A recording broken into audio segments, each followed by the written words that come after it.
पता नहीं क्यों नहीं आया। देखिए इसमें दिया हुआ है ये आई और एफ के बीच में इतना स्पेस जोड़ दो भी। एक जोड़ दो। हाँ जोड़ दिया ठीक है देखो a is equals to I plus j minus 2k दिया हुआ है वेक्टर b दिया हुआ है माइनस आई थोड़ा सी मैंने समझा दिया सर आज। आगे बताइए 11 दिया हुआ है if the points ABC with position vector 20i lambda j दिया हुआ है are collinear then the value of lambda। तो देखिए तीन पॉइंट है जिनके पोजीशन वेक्टर दिए हुए हैं ए दो सी तीन पॉइंट है पोजीशन वेक्टर इसका दिया हुआ है 20i प्लस लैम्डा जे कैप ये दिया हुआ है 5i माइनस जे कैप और ये दिया हुआ है 10i माइनस 13 जे कैप। इनके पोजीशन वेक्टर दिए हुए पोजीशन वेक्टर दिए हुए मतलब कि ओ ए वेक्टर दिया हुआ है और ये ओ बी वेक्टर दिया हुआ है और ये ओ सी वेक्टर दिया हुआ है पोजीशन वेक्टर। और अगर तीन वेक्टर ये कोलिनियर है तो लैम्डा की वैल्यू बतानी है तो तीन वेक्टर कोलिनियर है तो क्या लिख देते हैं A B is equal to lambda times B C लिख सकते हैं कोई भी दो वेक्टर बना लो है ना और पहला vector is equal to lambda times दूसरा वेक्टर इस तरह से मेंशन कर सकते हैं। अब लैम्डा यहाँ पर ऑलरेडी है तो कोई और वेरिएबल ले लेते हैं म्यू ले लेते हैं ठीक है। तो ए बी वेक्टर क्या हो जाएगा O B minus O A is equal to K ले लेते हैं के टाइम्स तो सर के सर वो लगेगा सर माइनस में बाद में चला याद आई सर के आई ओ सी माइनस ओ बी तो ओ बी माइनस ओ ए तो इसमें से इसको सब्ट्रैक्ट करेंगे 5i minus 20 minus 15i minus J and minus lambda J is equal to K times O C vector O C में से ओ बी सब्ट्रैक्ट करना है इसमें से सब्ट्रैक्ट करना है 10 minus 5i minus 13 plus 1 minus 12 जे का कंपेयर कर दिया तो i का कोफिशिएंट माइनस 15 है और i का कोफिशिएंट कितना है 5k तो k आ जाएगा यहाँ से माइनस 3 और j का कोफिशिएंट माइनस 1 माइनस लैम्डा है इधर और j का कोफिशिएंट माइनस 12k इसको कंपेयर कर देंगे तो lambda is equal to 12k minus 1 12 into minus 3 minus 1 तो lambda is equal to minus K 37। अरे सर आपने सर बहुत आसान से कर दिया इतने सर इतना बड़ा करा था हमने सर भैया देख लिया आए समझे सिंपल चीजें कोलिनियर लगाना है तो a b is equal to lambda times b c ऐसे लगा दीजिए। आगे बताइए सही प्रॉपर्टी ने काफी ऐसे भी लगाना क्या नहीं आती पीछे उन्होंने बहुत बड़ा दिखाया था क्रॉस प्रोडक्ट टीचर ने देखा ही नहीं। देखो कोलिनियर प्रूव करने के लिए कई हर जगह पर अलग अलग तरीके हैं है ना ये भी है सर क्रॉस प्रोडक्ट जीरो होता है कोई हाँ क्रॉस प्रोडक्ट भी जीरो से भी आ जाएगा क्योंकि ए बी और बी सी वेक्टर बनाएंगे अगर सेम डायरेक्शन है तो उनके बीच का एंगल जीरो हो जाएगा तो A B sine theta zero हो गया तो क्रॉस प्रोडक्ट भी जीरो आ जाएगा ठीक है। और क्या तरीके हैं और भी तरीके ए बी निकाल लो ए बी की लेंथ निकाल लो तो ए बी वेक्टर निकालना पड़ेगा वेक्टर के टर्म्स में कोलिनियर प्रूफ करने का ये सबसे अच्छा तरीका है। क्रॉस प्रोडक्ट भी एक अच्छा तरीका है दोनों ही सेम है बड़ा है सर दोनों सेम ही तरीके हैं ऑलमोस्ट डिटरमिनेंट बन जाता है उसमें उसको जीरो कर देते हैं याद रखिए चीजों को याद रखना पड़ेगा तब याद रखिए। अभी पहली बार पता चला ये बताया था देखो ए वेक्टर है और बी वेक्टर और ये एक दूसरे के पैरेलल है तो a equals to lambda times b बताया यस सर स्टार्टिंग में बताया था कोलिनियर वेक्टर आया था वही लगाया तो वो आगे पैरेलल के लिए बताया था तो पैरेलल ये वही है पहले कोलिनियर की होती है हमने पढ़ा था ना फ्री वेक्टर है तो अगर अच्छा नहीं लग रहा है तो ए बी वेक्टर को नीचे ले आओ और बी सी वेक्टर को वही रहने दो हो गया पैरेलल पैरेलल कोलिनियर सब एक ही चीज है। 16 देखिए पोजीशन वेक्टर ऑफ तीन पॉइंट के दिए हुए respectively and are collinear in what ratio does B divides AC तो तीनों ये कोलिनियर है और पूछा है कि बी एसी को किस रेशियो में डिवाइड कर रही है तो ऑब्वियस बात है बी बीच में होगी ठीक है। ए कितना दिया हुआ है 3 4 7 दिया हुआ है ये दिया हुआ है 1 2 3 और ये दिया हुआ -3 -2 -5 आई जे के नहीं लिख रहा हूँ समझ में आ रहा हो ठीक है। तो b किस रेशियो में डिवाइड कर रहा है ये पता करना है तो मान लिया k रेशियो 1 में डिवाइड कर रहा है ठीक है वैसे भी तो हो जाएगा। हाँ बस हो गया खत्म लगा दो 1 2 3 इसको निकालने का तरीका क्या हो जाएगा -3k और 1 into 3 divided by k plus 1 बस खत्म हो गया इतनी से आ जाएगा आंसर -3k+3 अपॉन k+1 की वैल्यू किसके बराबर होगी 1 के, तो -3k+3 is equals to k+1, इस साइड ले आया 4k और उधर ले गए 2, k इज इक्वल्स टू आ गया 1/2, 1:2 आंसर आ गया। आई बात समझ में? जितना इससे आएगा उतने उससे भी आएगा, बेचारा k तो सेम ही है ना, थोड़ी कुछ 14 question. A and B are non-collinear vectors, then the value of lambda is, देखिए तो बढ़िया क्वेश्चन है।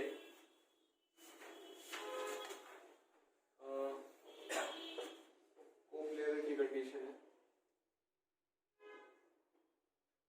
तो 3 पॉइंट्स जो है वो हमेशा कोप्लेनर होते हैं सेम प्लेन में, मतलब एक ऐसा प्लेन बनाया जा सकता है जो इन तीनों पॉइंट से पास करे, जैसे कि ये बोर्ड का प्लेन बना हुआ है। चौथा पॉइंट मान लो मैंने यहाँ पर कर दिया, ये चारों पॉइंट से पास होने वाला एक प्लेन ही बना सकते हैं आप, सोच के देखिए। यहाँ पर प्लेन बनाएंगे इन तीनों से पास कर जाएगा लेकिन वो छूट जाएगा, है ना। इन तीनों के लिए बनाएंगे तो ऐसे प्लेन चला जाएगा तो ये छूट जाएगा। तो 4 पॉइंट्स हमेशा कोप्लेनर नहीं होते हैं, ठीक है। तो अगर 4 पॉइंट कोप्लेनर है तो क्या होगा,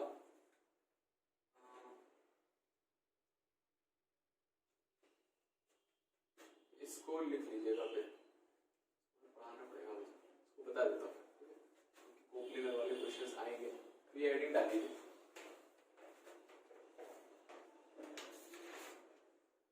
STP क्या नाम है पूरा,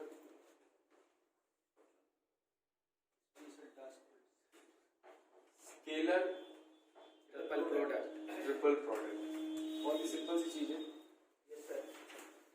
स्केलर ट्रिपल प्रोडक्ट क्या होता है, A dot B cross C, इसको बोलते हैं स्केलर ट्रिपल प्रोडक्ट,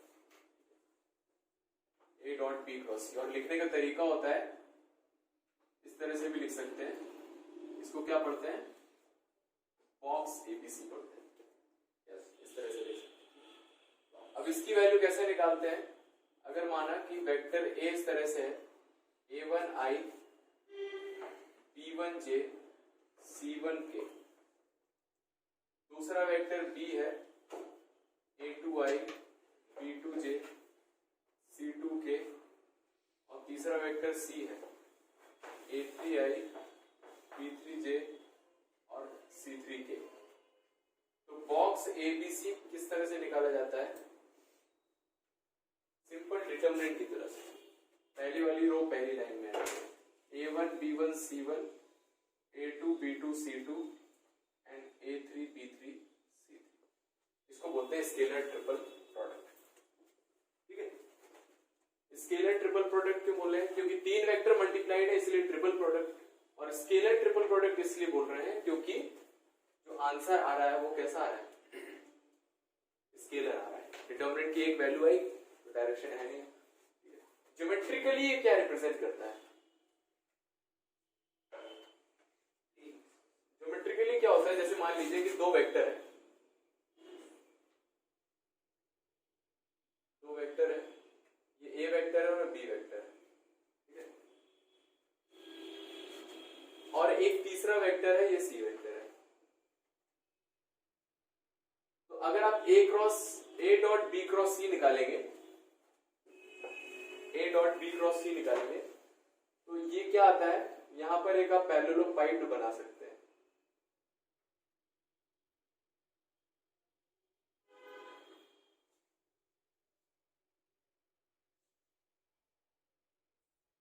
ये होता है पैरेललोपाइड, ये रिप्रेजेंट करता है वॉल्यूम ऑफ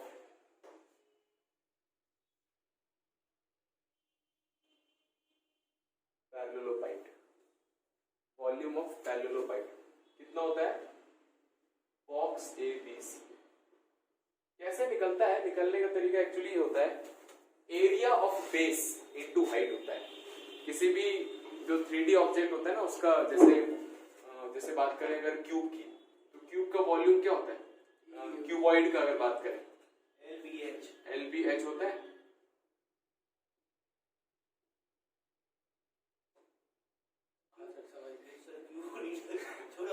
क्यूब है, ऊपर से देखिए क्यूब देखेगा, ठीक है, तो LBH होता है। तो ये है क्या, एरिया है इसका बेस का और multiplied by height, area of base into multiplied by height, ये होता है।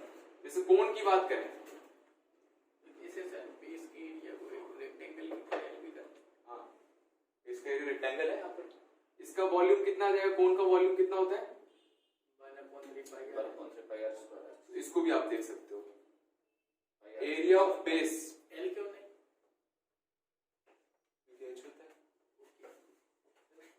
तो इसकी बात नहीं हो रही है, सिलेंडर की बात हो रही है एक्चुअली। सिलेंडर की अगर बात करें तो इसका वॉल्यूम होता है पाई आर स्क्वायर।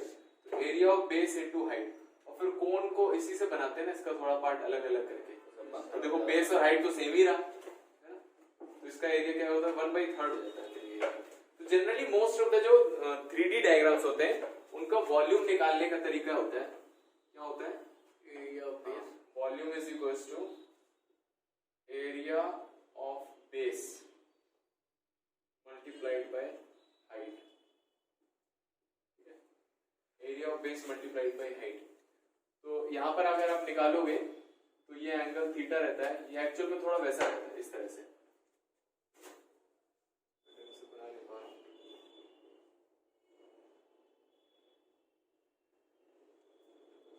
क्यूब बनाया होगा ना,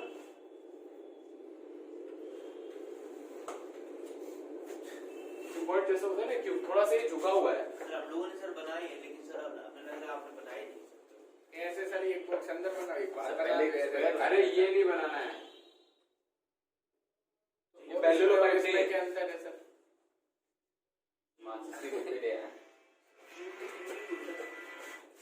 देखो हम दिखाते हैं आपको क्या अंतर है। पेट्रोल पाइप में हमें सर पाइप को किसने देख लिया, आपने कह दिया इसलिए हमने मान लिया। ना ना हमारे कहने से पैरेललोग्राम का एक पाइप होता है, मान ली छोड़ क्यों कह रही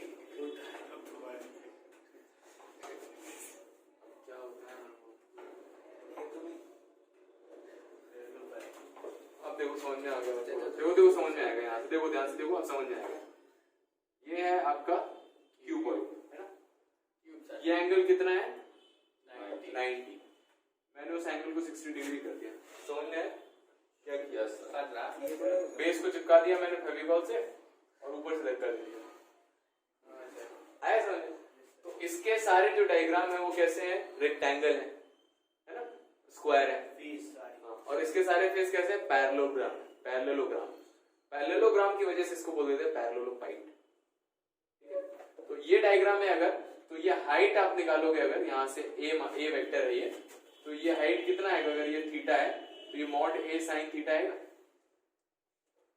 वर्टिकल कंपोनेंट, हॉरिजॉन्टल मॉड ए कॉस थीटा, वर्टिकल मॉड ए साइन थीटा, ये भी मॉड ए साइन थीटा आएगा। तो इसकी हाइट कितनी, मॉड ए साइन थीटा। तो अगर इसका निकालेंगे हम, तो जो पैरेललोग्राम है, पैरेललोग्राम का एरिया कितना बताया, a क्रॉस b बताया, तो लिखवाया था a क्रॉस b पैरेललोग्राम का एरिया, और मल्टीप्लाइड बाय हाइट कितनी आ जाएगी, अगर c वेक्टर ऊपर है, यहाँ c वेक्टर है तो मॉड c sin थीटा। इसी चीज को लिख सकते हैं a cross b dot c या फिर a dot b cross c, ये दोनों चीजें सेम है। तो इस साइक्लिक ऑर्डर को मेंटेन रखना है, a b c। यहां से बोल सकता हूं कि box ABC is same as box BCA is equals to same as box CAD। आई बात समझ, ABC BCA CAB। और अगर ABC में किसी ने गलती से इंटरचेंज कर दिया, A यही रहा और C और B की पोजीशन चेंज कर दी, तो आगे क्या आ जाता है, माइनस जाता है। और वो बहुत सिंपल है, क्योंकि आपने क्या किया, BC को CB कर दिया तो दो कॉलम को इंटरचेंज कर दिया, और पढ़ा था हमने मैट्रिक्स में कि दो कॉलम को इंटरचेंज कर दे तो एक माइनस साइन आ जाता है इसका। तो ये सारी प्रॉपर्टी होती है। तो अगर बताइए ये तीनों वेक्टर जो है अभी एक प्लेन में नहीं है, ये तीनों वेक्टर एक प्लेन में नहीं है। तीनों वेक्टर की बात करो, या ये चारों पॉइंट जो है A B C, O A B C अलग अलग प्लेन पर है, 4 पॉइंट। एक प्लेन मतलब कि जैसे ये 3 वेक्टर है, ये एक प्लेन पर है, ठीक है। लेकिन मान लो मैंने ये वेक्टर उठा के थोड़ा ऊपर कर दिया, आया समझ, तो अभी क्या एक प्लेन में है, नहीं, ये प्लेन से बाहर आ गया। तो इसी तरह से देखो B वेक्टर और A वेक्टर, ऐसे तो सर जरूरी थोड़ी है 3 वेक्टर हमेशा पे। हाँ जरूर, बिल्कुल जरूरी नहीं, हो सकते हैं, है ना, 2 वेक्टर हमेशा एक प्लेन में होंगे। देखो 2 वेक्टर कोई बना दो, हाँ हाँ हाँ यहाँ पे एक वेक्टर ये बना दो, तो एक प्लेन बनाया जा सकता है ना। दो वेक्टर तो हमेशा होंगे। दो वेक्टर इसलिए होंगे क्योंकि 3 पॉइंट होते हैं हमेशा एक प्लेन, 3 पॉइंट हमेशा एक प्लेन में, तो 3 पॉइंट से 2 वेक्टर बनते हैं, तो 2 वेक्टर हमेशा एक प्लेन में, है ना। 4 पॉइंट अभी हमने देखा एक प्लेन में नहीं होते हमेशा। इसी तरह से 4 वेक्टर से जो 3 वेक्टर और 4 पॉइंट से 3 वेक्टर बनता है वो भी एक प्लेन में जरूरी नहीं है, ठीक है। वही हमें प्रूफ करना है। 3 पॉइंट जरूरी होते हैं। 3 पॉइंट तो एक प्लेन में होंगे ना, कोई भी 3 पॉइंट ले लो आप, एक प्लेन बना लोगे जिसमें वो तीनों पॉइंट आ जाए। सोचो देखो, एक पॉइंट ये, एक पॉइंट ये, एक पॉइंट है, तो ये वाला प्लेन है, तो तीनों पॉइंट आ गए। पॉइंट ट्राई करेंगे, पॉइंट हाँ, तो सारे पॉइंट आ जाएंगे, तीनों पॉइंट आ जाएंगे, है ना। तो 3 पॉइंट या फिर उससे बनने वाले 2 वेक्टर हमेशा कोप्लेनर होते हैं, ठीक है। 4 पॉइंट और उससे बनने वाले 3 वेक्टर जरूरी नहीं, उसको प्रूफ करना पड़ता है, उसको प्रूफ करना पड़ता है। तो कैसे प्रूफ करते हैं? तो 4 पॉइंट या 3 वेक्टर को प्रूफ करने का सेम तरीका है। तो 3 वेक्टर हैं, तो ये सेम प्लेन में कब आ जाएंगे? तो हमें क्या करना है, C को यहां से लेके दबा देना, हाँ दबा देना है, तो हो जाएंगे एक प्लेन में। अब सोचो, जब आपने दबा दिया तो पैरेलल पाइप का क्या होगा? दब जाएगा, तो उसका वॉल्यूम कितना हो जाएगा? कम हो जाएगा। तो कम होके कितना पहुंच जाएगा?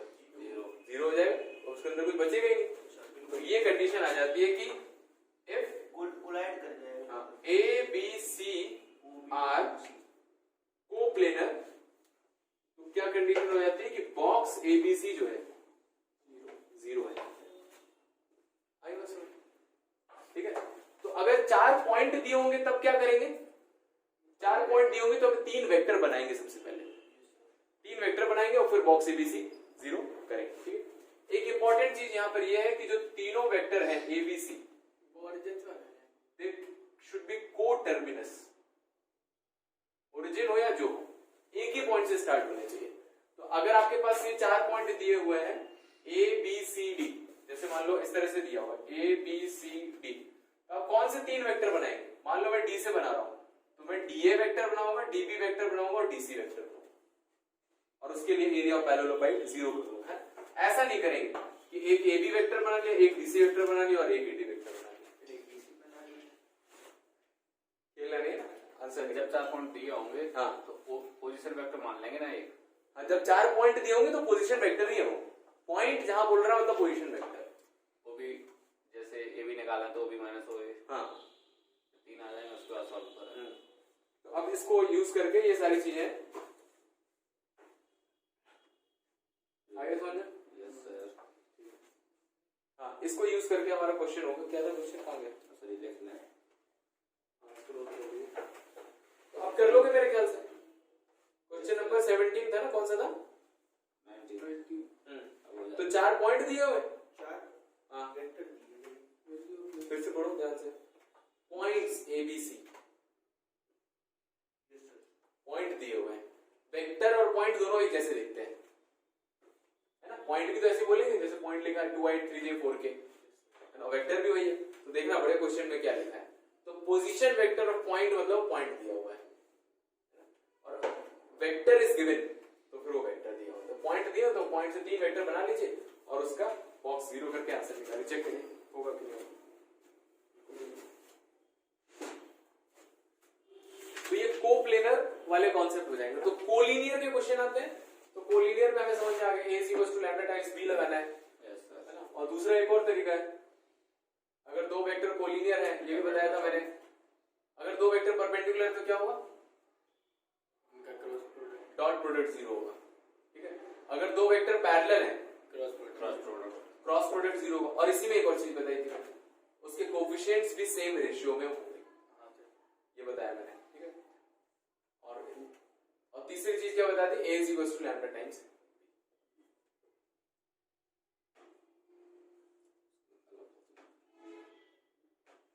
करिए 17 क्वेश्चन, पॉइंट लिखो।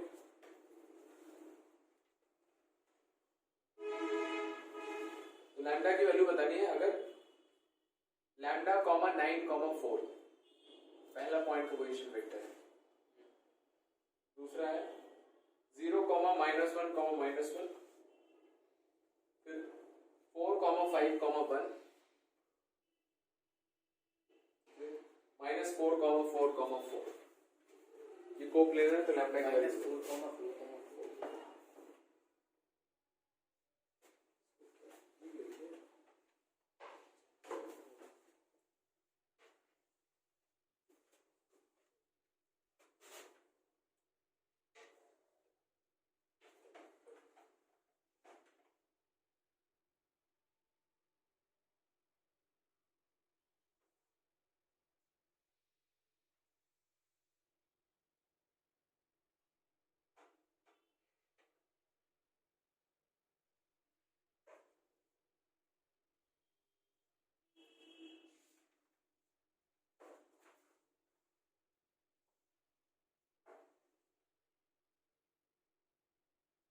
17%.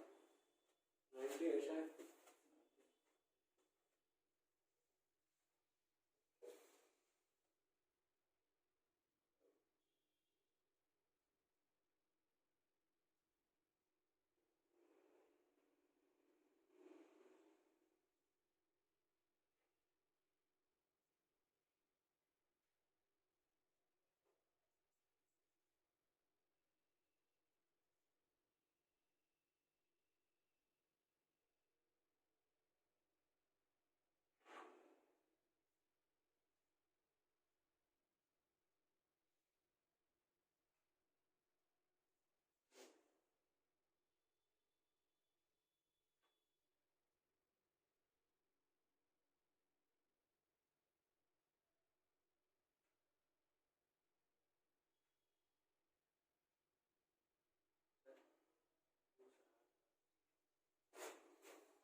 कितना है लैम्डा?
क्या क्या वेक्टर निकाले?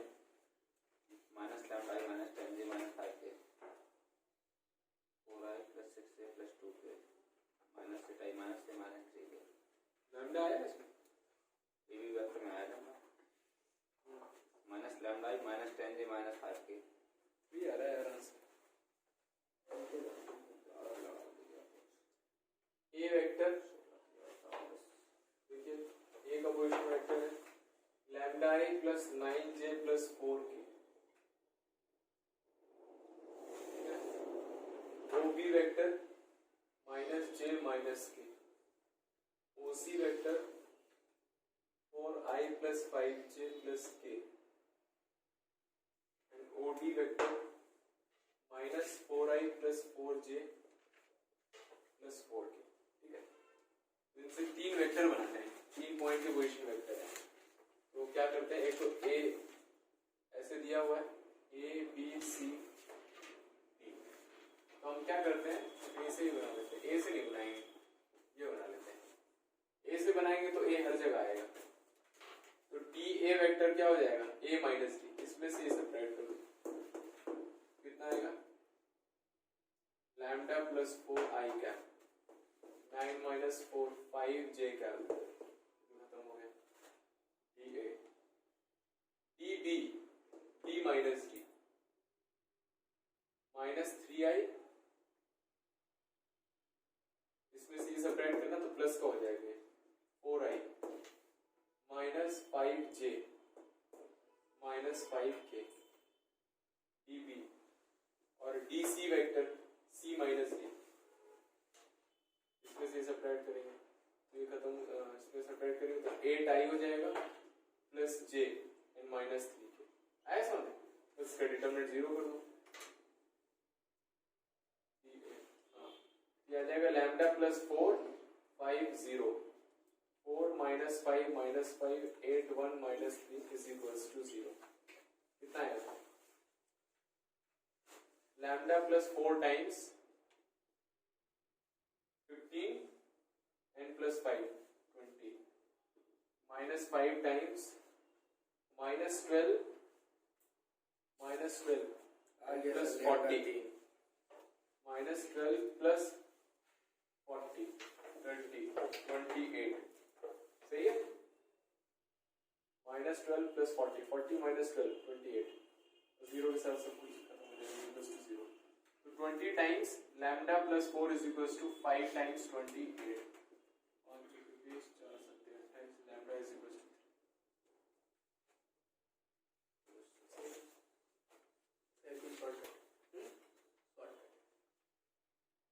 शॉर्टकट तो नहीं है यार इसका, मैसेज कितना बड़ा डिफरेंस इसे छोड़ने में लगा।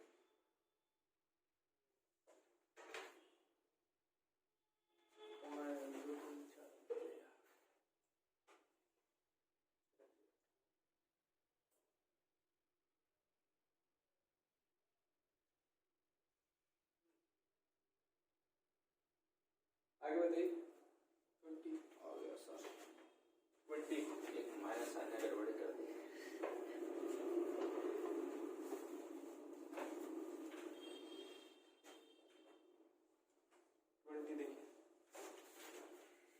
If the sum of two unit vector is a unit vector, then the magnitude of their difference is. Definition ही समझ में आती, लैंग्वेज क्या कर रहे हैं। देखिए, if the sum of two unit vector is a unit vector, ये दिया हुआ है।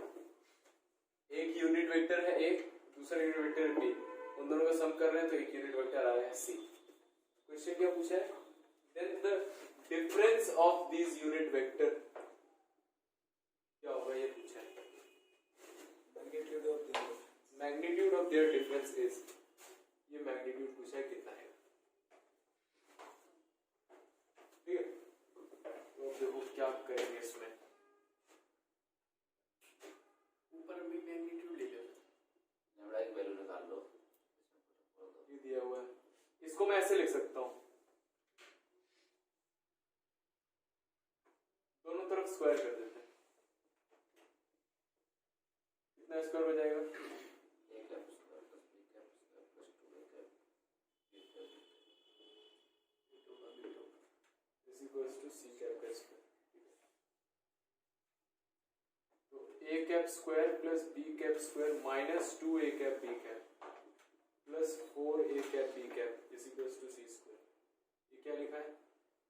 a cap minus b cap का whole square is equals to c cap का square minus 4a cap b cap. कितना आएगा? c कैप का square किसके बराबर होता है?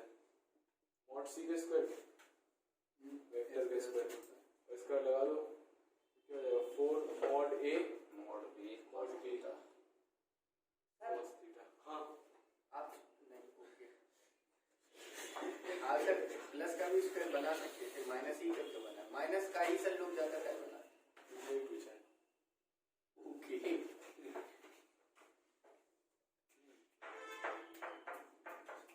क्या करेंगे? इसमें दोनों तरफ स्क्वायर कर दिया, क्या आ जाएगा?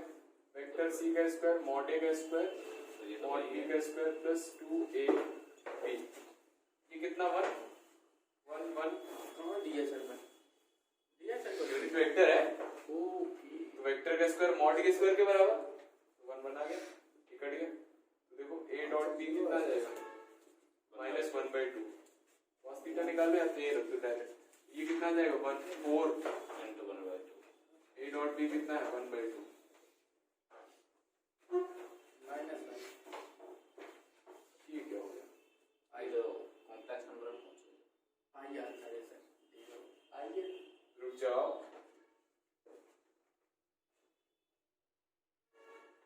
सर यहाँ पे हमने एकदम जादू कर दिया सर, -1/2। ये तो आ गया सही है, ठीक है। इसमें देखो, तो इसको मैं ये भी लिख सकता हूँ,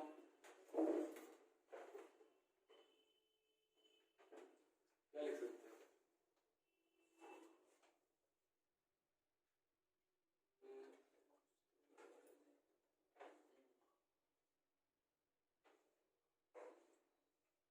तो आ गया a डॉट b। हमें निकालना क्या है? ये निकालना है। इसको मैं ऐसे लिख सकता हूँ,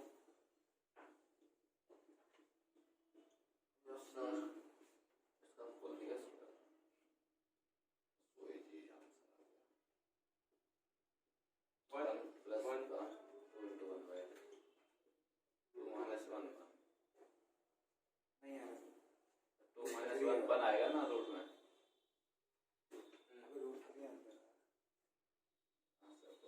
अरे -1/2 है ना,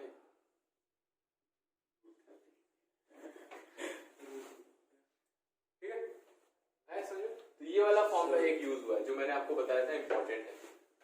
मॉड किसी का वेक्टर निकालना है तो इसको क्या लिख सकते हैं?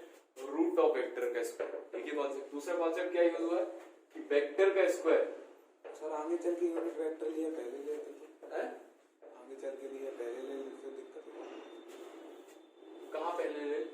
यही रखते हैं 1 1 = 2। जब तक मॉड नहीं बनेगा तब तक कैसे रखोगे? ये वेक्टर का स्क्वायर की वैल्यू मैंने 1 नहीं रखी है।